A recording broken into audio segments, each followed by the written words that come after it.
A gente está começando, então, essa é a segunda aula, na verdade, de orgânica, né, de reações orgânicas, e a gente começa propriamente aqui a discutir os mecanismos, os tipos de reações principais da orgânica, né? Assim como na inorgânica, a gente não tem a pretensão aqui de estudar todas as reações, é impossível. A gente vai estudar aquelas que têm importância para o vestibular. E essas reações que têm importância para o vestibular são reações que, de uma forma ou de outra, fazem parte do seu dia a dia, né? Então, quando você usa um sabão, por exemplo, você está usando um produto de uma reação orgânica. Quando você usa um plástico, por exemplo, você está usando um produto de uma reação orgânica. O petróleo, ele está presente nas nossas vidas. O petróleo é uma substância que é um tipo de material que não é só, tipo, de longe, a importância do petróleo está restrita ao fato de ele ter combustível, fonte de combustível. Não. Se a gente tirar o petróleo da cadeia de produção industrial, gente, a indústria entra em colapso hoje. Né? E isso é uma das coisas que é muito interessante da gente falar, principalmente para vocês que estão começando aí a sua jornada de estudo, que a indústria tem procurado cada vez mais usar substitutos do petróleo. Então, por exemplo, detergente é uma coisa que, cara, é super danosa para o ambiente. Super danosa para o ambiente. Então, a indústria tem procurado sintetizar detergentes que sejam biodegradáveis, detergentes que tenham fontes que não sejam necessariamente o petróleo. Então, essas coisas, elas têm que chamar a atenção de você, por quê? Porque essas coisas caem no vestibular. Então, você tem que saber um pouquinho disso, tá? A gente vai destacando aquelas reações que forem mais importantes, e aí as coisas vão caminhando. A gente começa com uma pequena parte das reações que ocorrem em hidrocarbonetos. E como eu falei para vocês, hidrocarboneto é fonte de matéria-prima. Então, vamos fazer um resuminho aqui, ó, para a gente começar a esquentar os motores, né? Vamos falar do petróleo. O petróleo, ele é, na verdade, um produto de matéria orgânica fossilizada, tem todo lá um processo de formação geológica, todo aquele papo que a gente não vai entrar na discussão. Mas o petróleo, ele é basicamente fonte de hidrocarbonetos.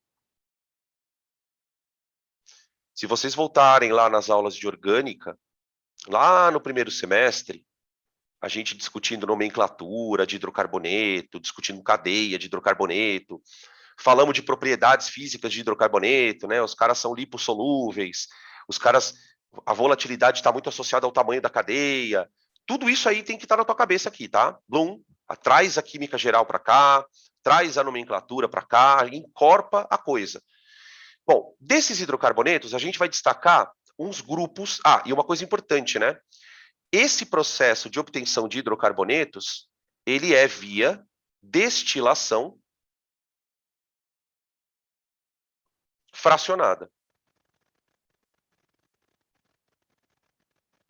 Então, aqui, processo de separação de misturas. Segunda aula do curso, né?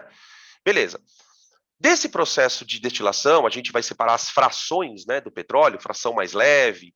A gente tem a fração GNV, a fração gasosa, né? Nessa fração gasosa, você encontra um monte de alcano pequeno, por exemplo, metano, etano, propano, butano, né? Tá? São compostos bem voláteis. Olha o tamanho da cadeia, né? Tá? Aqui você ainda tem alguns compostos do tipo alcenos, por exemplo, C2H2. Tá? Beleza. Aí você tem aquela fração média. Fração média. A fração média ela é composta por moléculas, né, de cadeias maiores. Então você tem compostos de C5 até C12. Aqui você tem um monte de composto, né? Daqui sai a gasolina, né? Daqui sai o querosene. Como a gente não está falando sobre isso, eu não vou entrar muito nos detalhes, tá? E aí você tem a fração pesada, tá? Que são os compostos de moléculas bem maiores. Então você tem aqui molécula de C13 até C40, Tem molécula aqui que é gigantesca, tá? Beleza. E ainda tem aqui os aromáticos.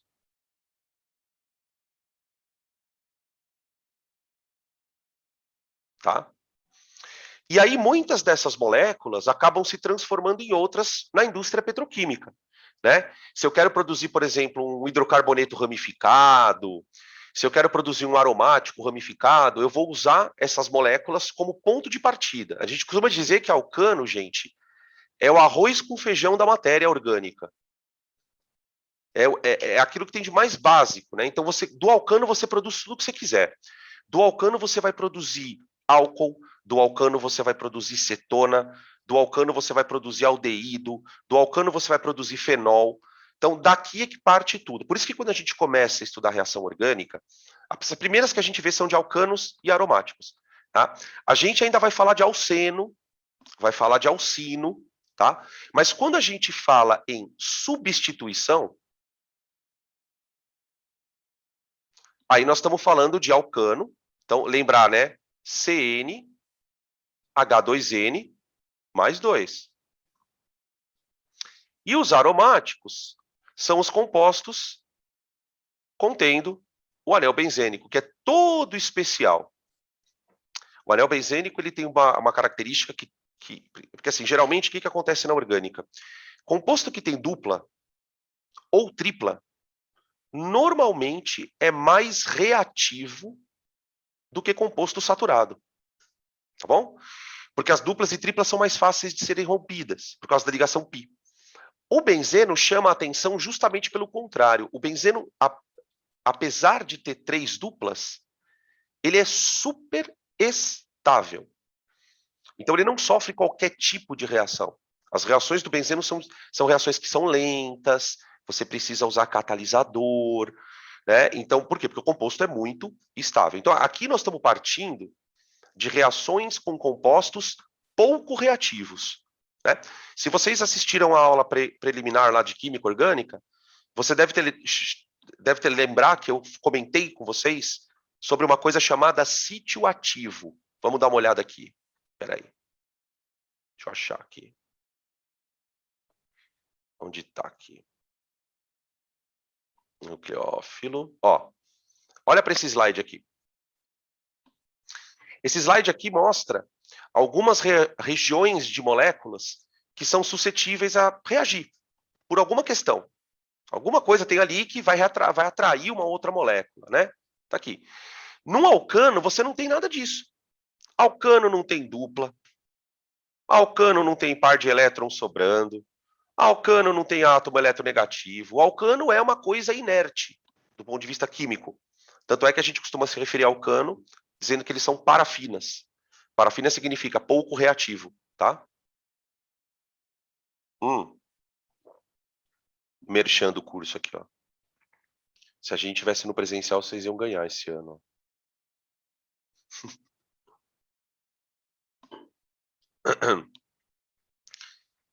Bom, qual é o problema, então? Alcano não tem nada disso. O benzeno é tão inerte quanto um alcano. Então, a gente vai começar com os caras mais chatos de reagirem, tá? Vamos lá. Bom, vamos falar, então, de substituição. Vamos primeiro dar uma olhada nesse slide aqui, ó. Aqui. Então, aqui você tem um modelão bem geral, mas bem geral, do que é uma substituição. Tá, gente? A coisa não é nada simples. Só para você ter uma noção, você tem 3 tipos de substituição. Você tem substituição radicalar, nucleofílica e eletrofílica. Tá? Bom, mas de maneira geral, como é que a coisa funciona? Você tem um composto aqui, RX. Tá? Esse R aqui, entenda como uma cadeia carbônica. Toda vez que aparecer R, é um grupo metil, etil, propil, alguma coisa do tipo. Tá? E aí você vai reagir com uma molécula B. Essa molécula B geralmente é inorgânica. É inorgânica. E aí vai haver uma troca. Ó. Tipo assim, lembra, mas não é. Lembra a reação de dupla troca. Né? A gente não vai dizer que isso é uma dupla troca, porque não é uma reação que envolve eletrólito, né? Não tem cátion. e ânion. Aqui são moléculas orgânicas. A reação não acontece na água, não tem nada a ver com isso. Tá? Então, do ponto de vista de esquema, você vai olhar para uma reação e vai dizer que ela é uma substituição quando ela tiver 2 reagentes e 2 produtos. Né? Esse é um macete bem para você guardar a história. Tá? Aqui houve a troca de um hidrogênio por um cloro. Tá? Aí essas substituições, elas vão ganhando nomes. Ganhando nomes. Olha isso aqui, ó. Olha aqui. Existem 3 tipos de substituições que podem ocorrer em alcanos: halogenação, nitração, sulfonação. Olha os nomes. Então, aqui começa a explosão de nomes. Tá? Por quê? Porque quando o cara fala substituição, você entende. Agora, muitas vezes o exercício vai se referir a ela usando halogenação. Tá? Ah, mas então a halogenação é um tipo de substituição? É. Porque você vai reagir com halogênio, família 7A. Né? Eu vou reagir com halogênio, aqui, então é família 7A.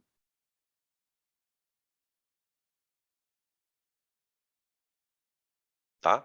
Aí você tem a nitração, que é uma reação com ácido nítrico. Opa, perdão. A reação com ácido nítrico. E tem a sulfonação, que é a reação com ácido sulfúrico. Com ácido sulfúrico. Tá?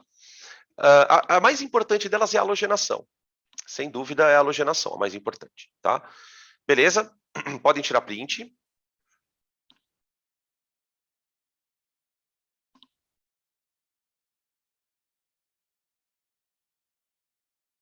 Bom, a primeira reação que a gente vai estudar das substituições é a chamada substituição radicalar. Radicalar. E aí qual que é o lance para você começar a entender as reações? Lembra que a gente estudou na cinética que quando reagentes, para reagir, precisam sofrer colisões efetivas. Sem colisão efetiva não tem reação, certo? Por que a colisão efetiva é tão importante? Porque você gera uma coisa intermediária. Lembra que a gente chamava ela de complexo ativado? A reação orgânica tem um intermediário. E se você quer entender reação orgânica, você precisa saber que isso acontece. Você precisa saber. Então, tenham sempre em mente, e vocês vão perceber isso conforme a aula vai andando, que toda vez que eu montar uma reação orgânica com vocês, na medida do possível, eu vou contar para vocês quem é o intermediário. Porque aí você vai entender por que tem regra de Markovnikov, por que tem substituinte orto-para. Então, a gente vai tentar começar a quebrar aquele ciclo de decoreba, tá? Para isso, eu preciso mostrar algumas coisas para vocês. Então, por que uma substituição se chamaria radicalar? Porque ela tem, basicamente, a seguinte estrutura. Você tem reagente,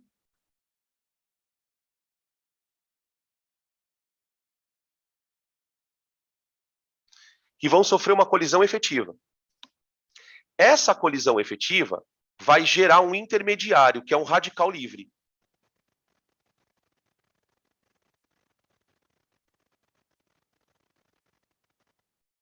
Tá? Esse radical livre é o que você precisa entender um pouquinho dele. E aí, depois que esse radical livre se formar, eu vou ter a formação do produto. Produtos. É basicamente essa a estrutura do negócio, tá? Beleza? Espera só um pouquinho, deixa eu ajeitar um negócio aqui. Essa janelinha, eu mudei a câmera de lugar. Aqui. Pronto. Eu estou me acostumando com a nova posição da câmera aqui, então de vez em quando eu fico olhando lá para cima, achando que eu estou olhando para a câmera e não estou. Então relaxem, tá? Bom, então é o seguinte, vamos começar entendendo por que tem um radical. Essas reações, elas acontecem com compostos muito estáveis. Muito estáveis. E aí, para você reagir a um composto estável, você precisa de uma coisa que consiga dar energia de ativação. Então, qual é a sacada? A reação radicalar ocorre sempre na presença de radiação ultravioleta. Radiação ultravioleta, tá? Radiação ultravioleta. Vamos pegar um exemplo aqui. Vamos imaginar que eu vou reagir metano com cloro.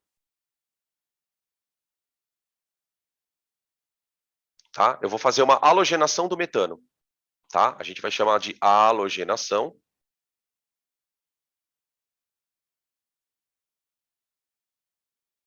do metano. Bom, o metano ele não tem nenhum tipo de sítio ativo. O cloro também não tem, né? O cloro é uma molécula apolar, não tem nenhum átomo que puxe elétron. Então, por exemplo, você não tem uma situação em que, sei lá, uma coisa positiva atrairia uma negativa, né? Essa reação ela vai acontecer na fase gasosa. Os caras são gases, tá? Então, qual é a primeira etapa do processo? É a formação do intermediário. Então, a primeira etapa vai acontecer o seguinte: a molécula de CH4, que está lá dentro do sistema, né? Então, imagina que você misturou dois gases, tá? Você misturou o metano, misturou o cloro e ligou ultravioleta ali dentro. A molécula de CH4, ela vai absorver ultravioleta e vai romper uma das ligações CH. Vai acontecer isso aqui, ó.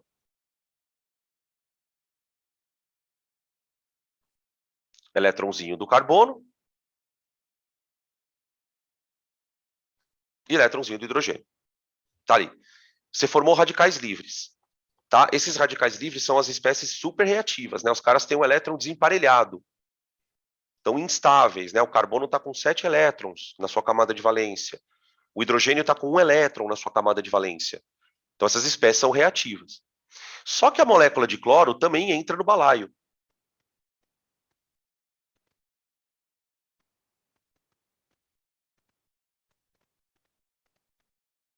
Aqui.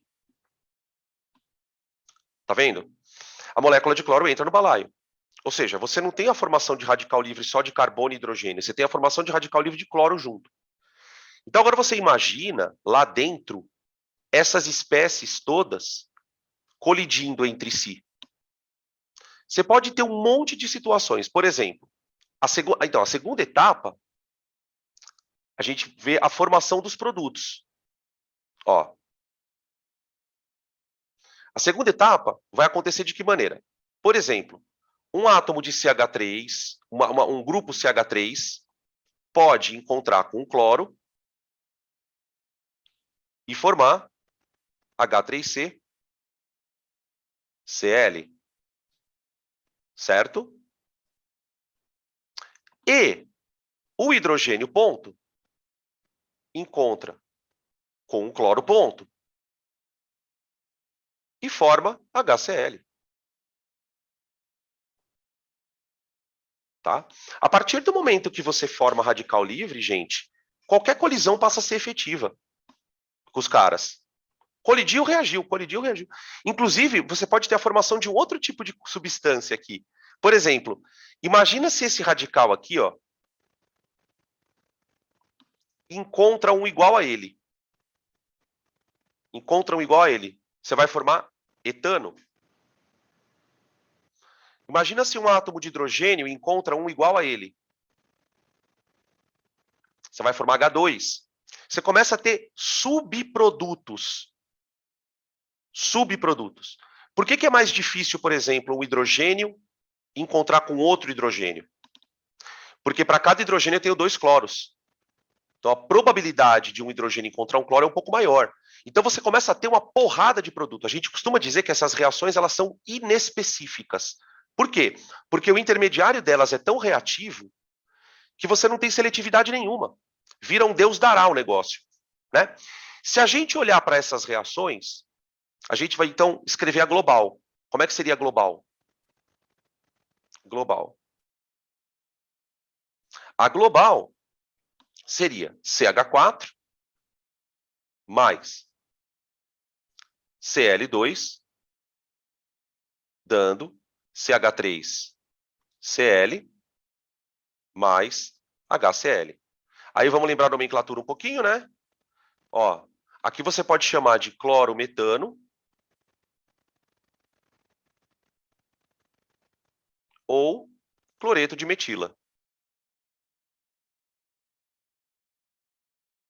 Metila daqui.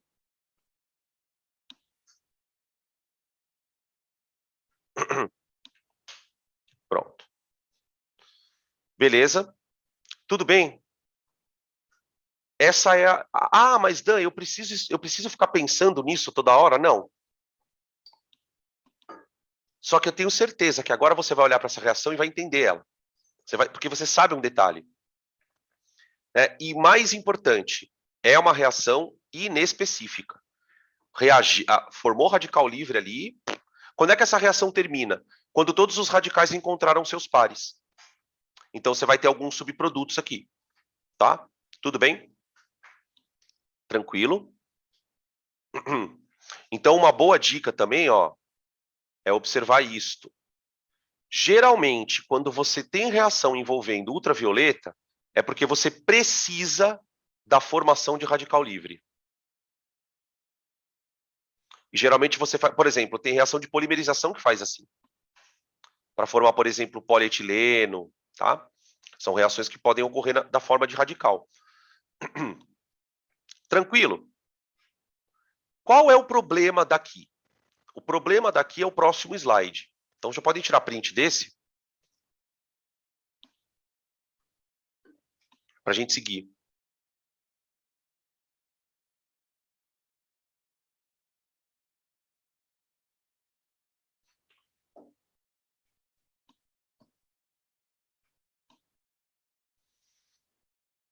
Opa, peraí. Presta atenção aqui. Agora, nós vamos pegar a halogenação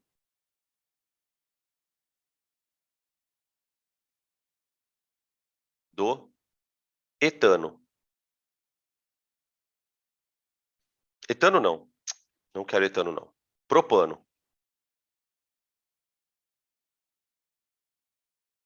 Do propano.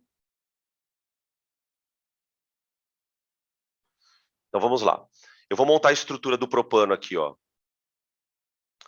CH3, CH2, CH2, CH3, perdão, certo? E eu vou reagir ele com cloro de novo, tá? Pode ser com cloro, bromo, não faz muita diferença não, tá? Cloro, bromo, iodo, família 7A, flúor. Tá, vamos pegar então e vamos reagir com cloro. O que a gente aprendeu no primeiro slide? Que tem que rolar radical livre. Tá bom. Para rolar o radical livre, o que nós teríamos? Primeira etapa, vamos lá.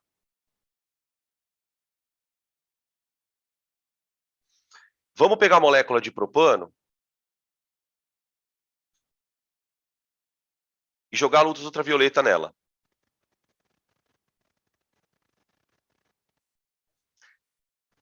Quando a luz ultravioleta se formar, for absorvida, eu posso ter a formação de dois radicais. Por quê? Porque o que acontece basicamente? Você vai ter uma ligação CH sendo quebrada. Tá? A ligação carbono-carbono, gente, ela é significativamente mais difícil de ser quebrada. Então, as ligações que se quebram aqui sempre são CH. CH, tá?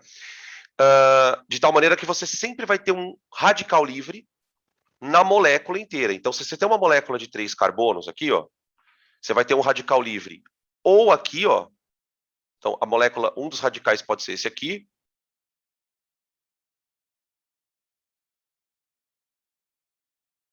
Ó. Mais H+, né? Mais H ponto, perdão. Ó. Tá? Esse radical livre, ele é um radical primário, que a gente chama.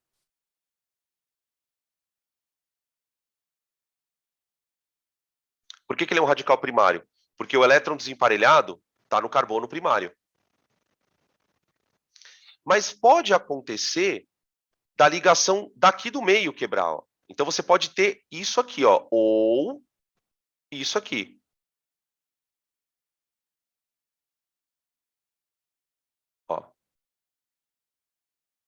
mais H ponto.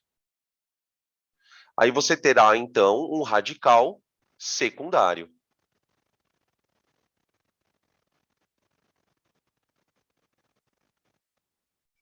Tá bom? Beleza.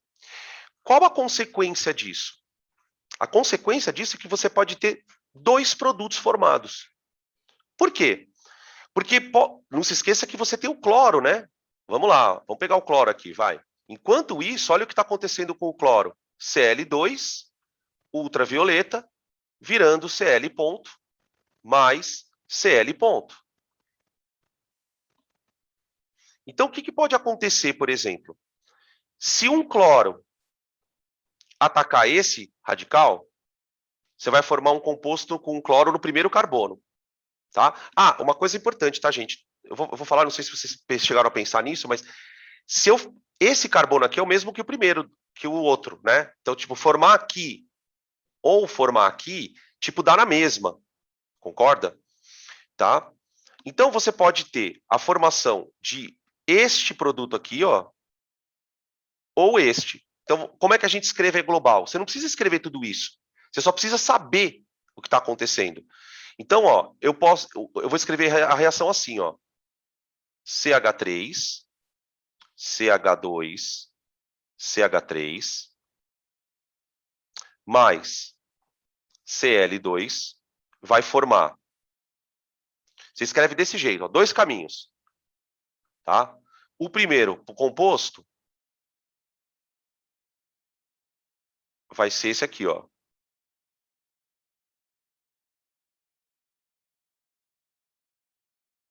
Mais HCl.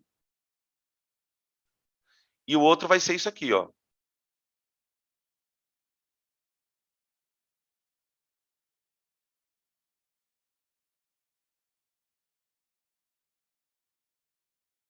Certo? Vamos dar nome aqui para os caras?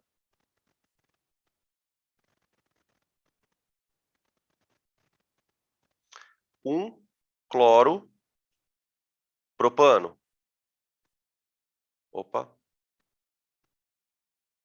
Ou cloreto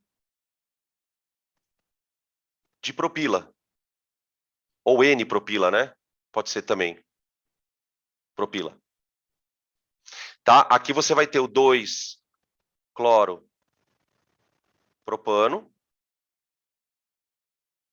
ou cloreto de isopropila. Cloreto de isopropila. Lembra dos radicais, hein? Lembra dos radicais. O isopropil é diferente do propil. Aí com 4 você tem o butil, o serc-butil, o terc-butil, tá? Beleza? O que você vai perceber, né? Quanto mais complicada é a molécula, mais chances de você ter produtos diferentes. Imagina uma molécula, por exemplo, que tem 4 carbonos, 5 carbonos, 6 carbonos, 7 carbonos. Então, assim, conforme você vai aumentando o tamanho do hidrocarboneto, o número de isômeros vai aumentando. Então, por exemplo, qual é o tipo de pergunta que pode surgir daqui? Ele pode pedir para você desenhar os produtos ou apontar em alguma alternativa. Ele pode pedir quantos produtos diferentes eu formo. Né? Então, aqui, além do HCl, que no caso as duas reações acabam formando, você tem dois produtos orgânicos, isômeros de posição. Né? Então, o cara pode viajar nessas perguntas. Tá? Beleza? Perguntas até aqui, gente. Pauleira, né?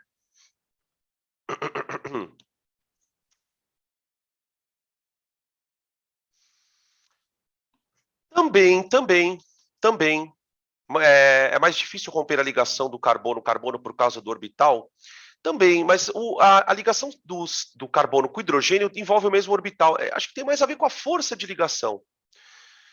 Tem outras questões também aqui que a gente tem que considerar que tem a ver mais com a estabilidade do radical.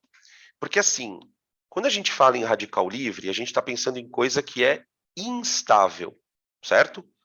Só que, assim, dentro desse universo instável, tem uns que são mais instáveis do que outros. Não sei se eu Você está entendendo isso? Tipo, pense em coisas instáveis. Mas dentro dessas coisas tem as muito instáveis. E esses radicais que são extremamente instáveis, eles jamais vão se formar. Jamais. Então, a ruptura da ligação carbono-carbono formaria radicais muito instáveis. E aí a probabilidade disso acontecer é menor. Tá? Beleza. Então, isso é que a gente vai discutir agora, né? Porque tem uma das perguntas, ó, veio aqui no chat, eu não sei se está todo mundo acompanhando aí o chat. Eu vou ter algum produto predominante?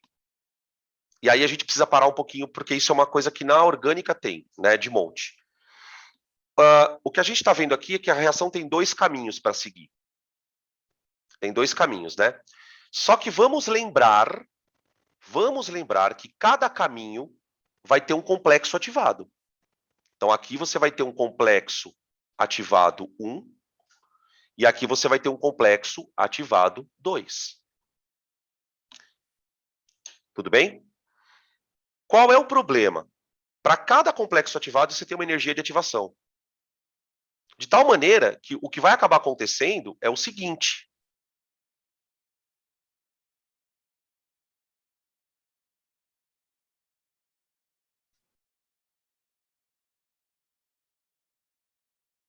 Imagina aqui um gráfico de entalpia.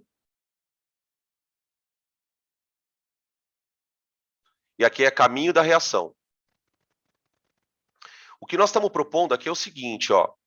A reação começa com o reagente, não começa? Só que aí ela pode caminhar ou para radical primário ou para radical secundário. Então, em alguma situação, você vai ter isso aqui, ó.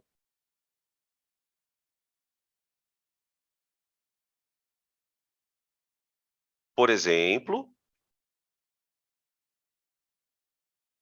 e uma outra assim, vai, tipo... Deixa eu apagar de azul. Nossa, peraí. Calma.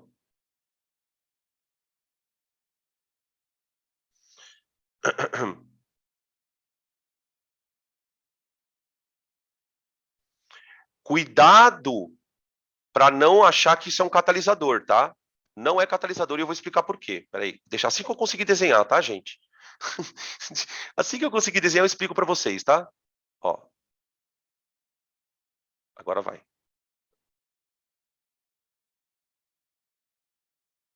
Eu quero que vocês tentem enxergar o seguinte. São duas reações diferentes.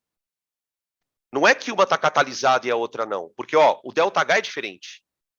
Por que o ΔH é diferente? Porque você está formando um produto diferente, ó. Em um caminho, você forma isso aqui, e o outro caminho, você forma isso aqui. Tá? A reação ela vai pelos dois. Só que a gente vai observar que este caminho é mais fácil, ó. Este, porque ele tem menor energia de ativação. Então, esse caminho aqui é o produto predominante. Então, de fato, tem um produto que é produzido mais. Por quê? Porque é mais fácil de ser produzido. Qual é o nosso trabalho? Saber quem é o maior deles. Porque às vezes ele pergunta. Ele fala assim, muitas vezes ele fala assim, olha, escreva só o produto principal. Escreva só o produto principal. Tá bom? Beleza? Bom, então, tira print, que daí a gente vai começar a falar sobre isso agora.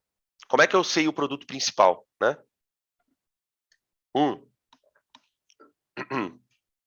Vamos lá.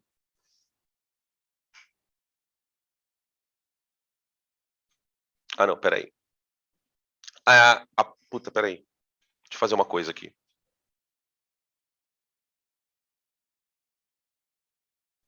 Eu quero esse aqui.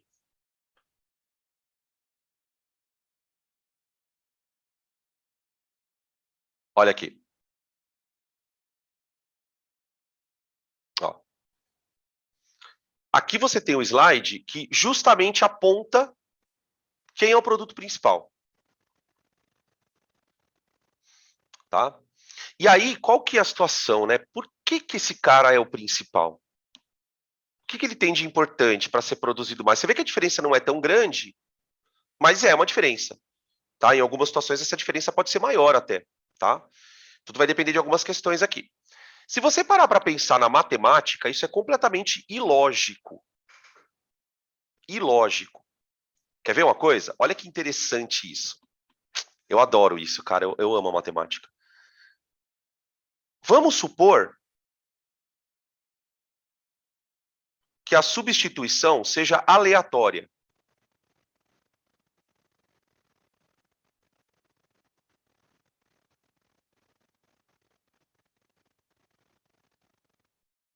Vamos supor que a substituição seja aleatória. O que é uma substituição aleatória, gente? É uma substituição onde a probabilidade de você ter qualquer um dos eventos é a mesma. Né? Então, por exemplo, se eu jogo uma moeda para cima, aquilo é um evento aleatório. Por quê? Porque a probabilidade de cair cara ou coroa é a mesma. Beleza. Quando o negócio tem uma probabilidade maior que a outra, ele não é aleatório. Ele tá viciado, né, o evento. Então, vamos pensar o seguinte: suponha que a substituição seja aleatória. Se a substituição fosse aleatória, vamos pensar o seguinte: você tem quantos hidrogênios que podem ser substituídos? Você tem 3 aqui, 3 aqui e 3 aqui. Aliás, 2, né? Aqui no meio tem 2, não 3, porque tem uma ligação, o carbono está fazendo 2 aqui. 2. Então você tem 8 hidrogênios possíveis. Tá. Para você formar o composto A, a substituição tem que ser feita no primário. Então eu vou dizer que a probabilidade de dar o composto A, ela deveria ser 6/8. 6/8. 6 de um total de 8 possíveis, né? 3 do primeiro carbono, 3 no último. Então, quer dizer, dá uma puta de uma probabilidade, né? Dá 3/4 aqui, ou seja, você tem 75% de probabilidade de dar o composto primário. E o B seria o restante, 2/8. Então, você teria que ter, se o evento fosse aleatório, você teria que ter 75% desse maluco e 25% desse. Percebe como não é aleatório? Então, o que os químicos começam a observar? Bom, provavelmente, o intermediário do A, o intermediário do A, ele é diferente do intermediário do B. Quem deve ser mais estável? Então, aqui nós temos uma conclusão. Substituição aleatória? Não. Daqui nós vamos observar o seguinte: o intermediário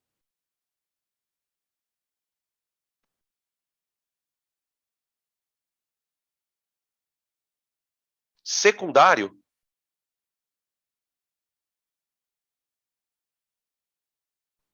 é mais estável em relação ao primário.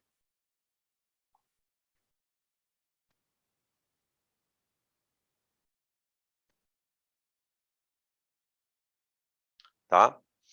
O intermediário secundário é mais estável em relação ao primário. Como assim? Eu vou voltar um pouquinho aqui que eu quero que vocês observem isso. Ó. Olha aqui, gente. Esse aqui é o intermediário primário. Ó. Quando o intermediário primário se forma, eu formo esse cara aqui. Ó. Vai acompanhando. Formei esse radical livre? Formei, então eu vou formar esse maluco. Só que esse cara, ele é instável.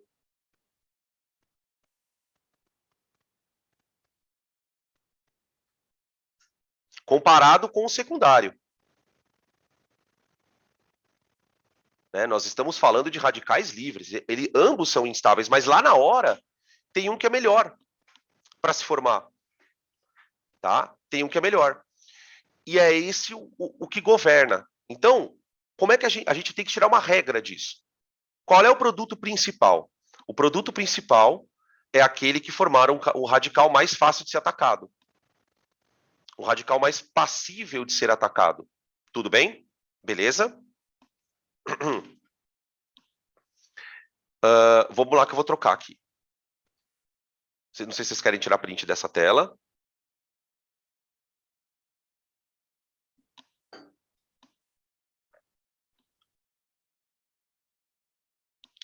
Olha aqui, ó. Essa é a regra.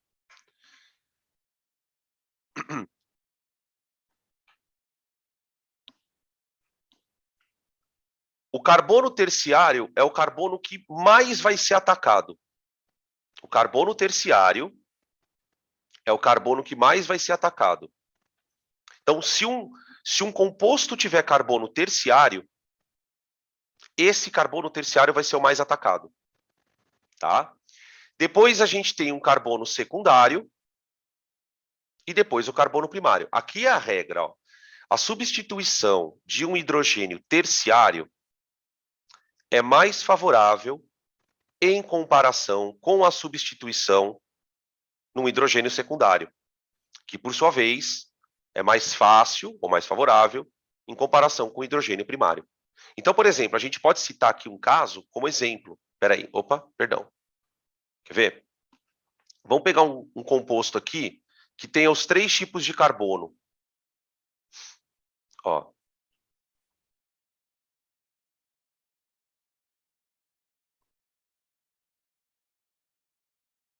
Pronto. Esse aqui é um composto bom porque ele tem os 3 tipos de carbono. Tem carbono primário, então, ó, carbono primário, carbono primário, carbono primário. Então, todos esses hidrogênios que estão ligados aí são hidrogênios ligados a um carbono primário. Então, eu posso chamar ele de hidrogênio primário. É nesse sentido que a gente usa o termo hidrogênio primário. Está ligado no carbono primário. Tá? Aí você tem aqui o secundário e tem o terciário. Você percebe que curioso? O terciário é o único que tem um hidrogênio só. E esse é o mais fácil de formar. Então, vamos supor que eu vá reagir esse cara com Cl2. Pronto. Então, eu vou formar vários produtos. Na verdade, não, né? Não vou formar vários produtos. Eu vou formar 1, 2, 3, 4 produtos. 4 produtos.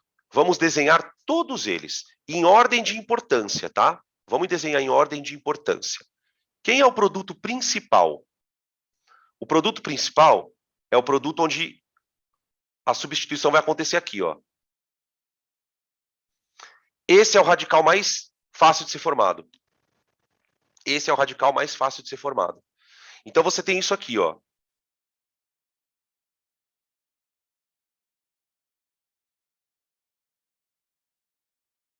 C, Cl, CH3, CH3. Tá?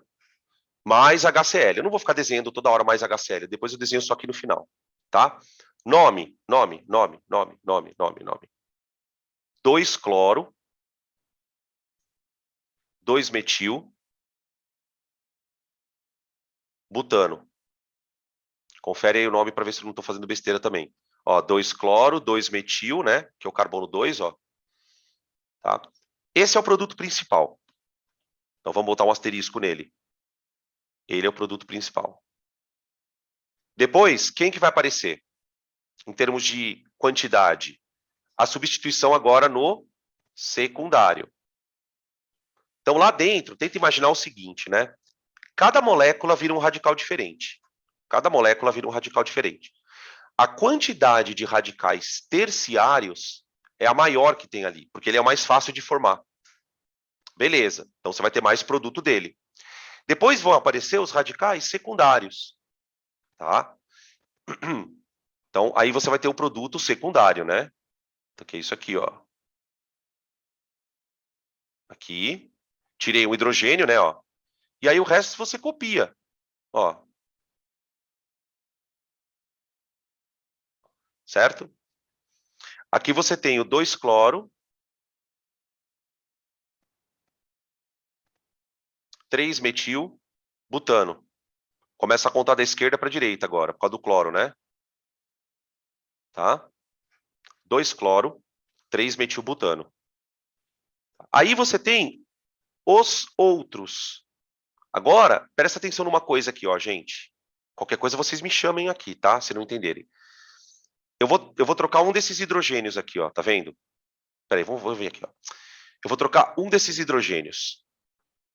Só que você concorda comigo que se trocar esse hidrogênio aqui ou esse, você vai ter o mesmo composto? Ele vai estar no primeiro carbono. Se eu botar o cloro aqui, ó, essa vai ser a cadeia principal. Confere? Se eu botar o cloro aqui, ó, aqui, aí essa é a cadeia principal. Sacaram? Então, tantofas. Eu vou colocar no da horizontal ali. Então, você vai ter H3C, CH2, CH, CH2, Cl, e aqui um CH3. Ó. Então, você tem esse produto, tem esse, né? Esse aqui é o 1-cloro 2-metil, né? É isso. 1-cloro 2-metil-butano.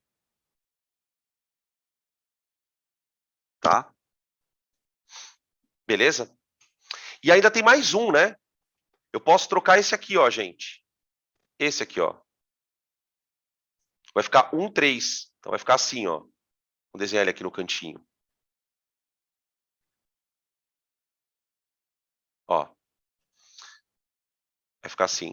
H2C, CH2, CH, CH3, CH3. E aqui você bota o cloro, ó. Pronto. Esse é o último que a gente forma. Tá? Aqui vai ser o 1,3. 1-cloro, 3-metil-butano. Espremidíssimo. Tá? Beleza? Podia também ter diminuído essas letras, né? O que é o ideal, né, gente? É você bater o olho na molécula e já imaginar tudo isso acontecendo. Porque vamos e convenhamos que a gente não vai ficar desenhando isso na prova, né? Se você se depara com uma questão dessa natureza, né? Tipo, olha, quantos produtos diferentes eu formo? Você tem que pensar em todas.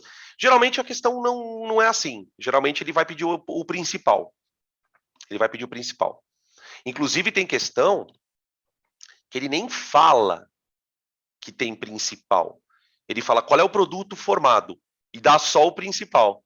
Então o aluno já tinha que pensar naquilo.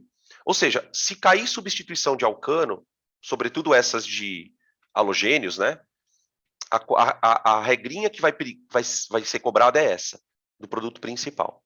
Tá bom, gente? Beleza? Tranquilo? Perguntas. Podem tirar print.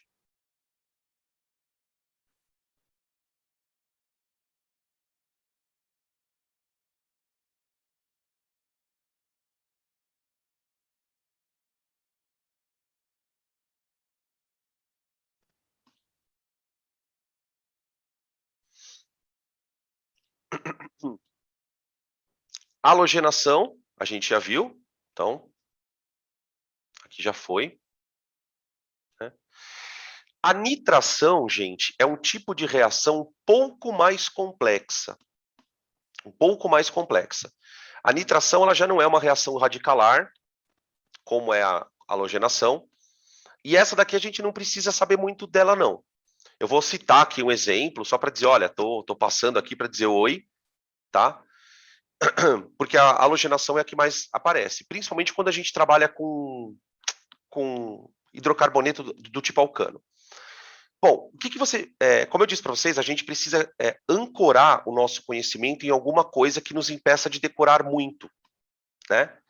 Então, o que que você vai perceber conforme vocês forem estudando? Existem algumas substâncias que são espécies de desidratantes. Ou seja, quando ela reage, a reação produz água. E tem duas que são famosas na química, de maneira geral, que é o ácido nítrico e o ácido sulfúrico. Eles são substâncias desidratantes. Por que que essa informação ela tem que ficar na tua cabeça? Porque geralmente quando você observar um composto orgânico reagindo com ácido nítrico, você saiba de antemão que um dos produtos é água. E por que que isso é importante? Porque isso te ajuda a montar a reação. Você não precisa decorar a reação. Se você sabe que o ácido nítrico é desidratante, você sabe que você tem que produzir água. Então eu vou mostrar para vocês um exemplo, tá? Só uma observação, tá? O ácido nítrico, então vamos desenhar aqui, vamos produzir nitrometano, vai. Nitrometano.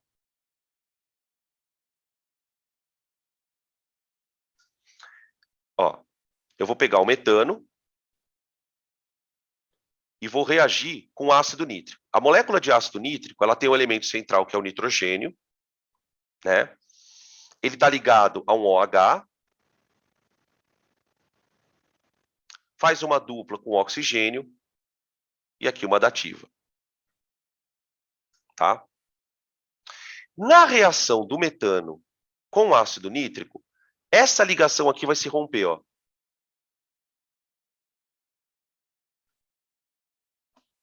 Tá? Isso não é uma reação ácido-base, de forma nenhuma. Tá? Não é porque a reação produz água que ela vai ser uma reação ácido-base.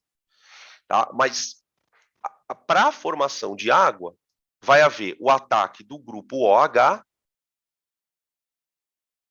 a um hidrogênio. Então, aqui você tem uma quebra da molécula, uma ligação CH, que é o que sempre acontece, e aí você vai ter isso aqui, ó. H3C, N, dupla O, dativa O. Olha aqui, ó.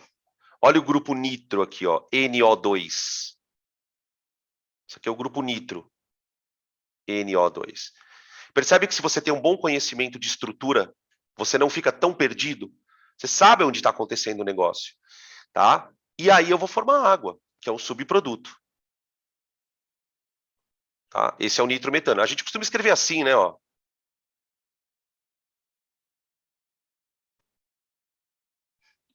NO2. Tá?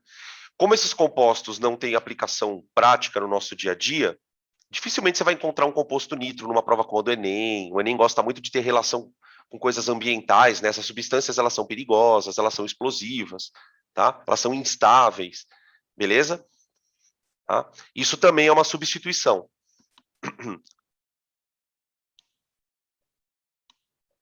Beleza? Podem tirar print. Agora eu vou falar da sulfonação. A sulfonação é a mesma coisa. A sulfonação é a mesma coisa. Quer ver? Vamos trocar aqui, ó. TOF. Na sulfonação, a gente vai reagir com ácido sulfúrico, que também é desidratante. Tá? E aqui nós estamos reagindo ainda ao cano, né? A gente nem colocou aromático ainda na parada. Tá? Vamos pegar aqui um, vai.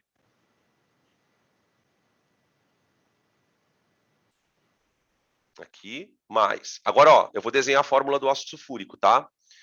Então, você tem o elemento central, que é o enxofre. Ele é um diácido. Então, ele tem dois hidrogênios ionizáveis, né? Ó, que são os hidrogênios ligados ao O. Aí, aqui você tem uma dativa. E aqui você tem uma outra dativa. Tá? O ataque vai acontecer do mesmo jeito. Aqui, ó. Aqui. Essa ligação vai romper. E o enxofre vai entrar no lugar do hidrogênio, ó. É o enxofre que gruda no carbono. É o enxofre que gruda no carbono. Então, você vai ter isso aqui, ó.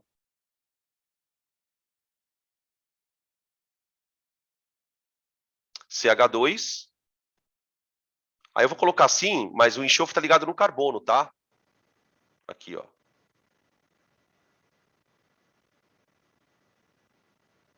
Ó. Olha que doideira. Mais água. Olha isso. Que doideira. Tá? Essa função orgânica é uma das usadas na produção de detergente. Tá? Deixa eu chamar a atenção de vocês para esse grupo aqui, ó. Ó. Esse grupo aqui, ele tem um hidrogênio ácido aqui, ó. Esse hidrogênio aqui é ionizável, ó. Peraí. Aqui, ó. Esse aqui é um hidrogênio ácido. Ele pode ionizar.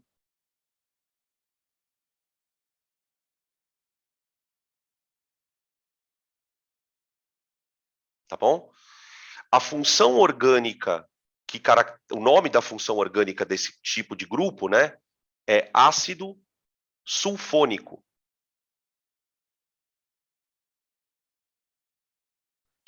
Esse é um tipo de ácido sulfônico. Ele é o ácido etanosulfônico, ó. Ácido etanosulfônico. Tá? Como esse hidrogênio é ácido, olha que interessante isso. Você pode reagir isso com uma base, concorda? Quando você reage isso com uma base, você produz um sal. E o detergente é um sal. Né? Por exemplo, ó, vamos colocar aqui uma observação. O produto pode reagir com base.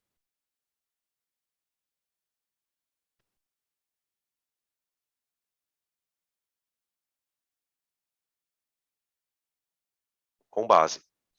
Vamos pegar, por exemplo, a reação desse cara com NaOH, quer ver? Ó? Por isso que é importante você conhecer a estrutura da molécula. Se você sabe que aquele hidrogênio é ácido, você fala, opa, esse cara pode reagir com uma base. Ó. Vamos reagir com NaOH. Aí já é uma outra reação, né? Olha o que eu vou formar. Um sal orgânico, gente. Um sal orgânico, ó. Aqui fica O-, Na+, mais água. Isso aí é um sulfonato de sódio. É o etanosulfonato de sódio. Tá? Os detergentes, se você procurar no rótulo de detergente caseiro, você vai encontrar lá um sulfonato. Tananana, sulfonato. É o tipo de matéria-prima para usar para formar detergente. Faz bastante espuma. Tá? Essa molécula, por que ela é interessante de você saber dela? Porque ela pode ser anfifílica, né? Você percebe uma coisa aqui nela, ó? Ela tem uma cadeia carbônica, que é hidrofóbica, né? E tem uma cabeça polar, igual sabão, gente. A gente vai voltar a falar de sabão aqui, né, na orgânica. Isso aqui não é um sabão. Não é tecnicamente um sabão. Ele vai ser um detergente. No detergente, na verdade, essa cadeia é grande, ó. Essa cadeia é grande. Tá? Beleza? Tudo bem até aqui, moçada? Podem tirar print aí, por gentileza.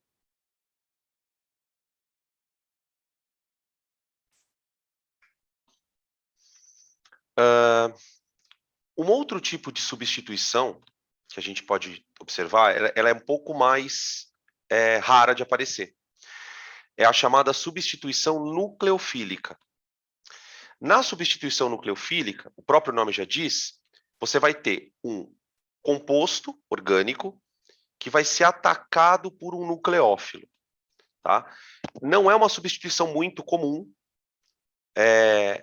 por isso que ela praticamente não aparece, mas eu vou citar para que vocês tenham ela, e se vocês ouvirem em algum momento essa expressão, vocês já sabem o que significa. Tá? A substituição nucleofílica, ela não vai acontecer em alcano. Ela já não acontece mais em alcano, ela acontece num aleto de alquila. Então vamos imaginar o seguinte, ó. Primeiro eu vou fazer o seguinte, eu vou fazer uma síntese de um aleto. A síntese do aleto é por substituição radicalar.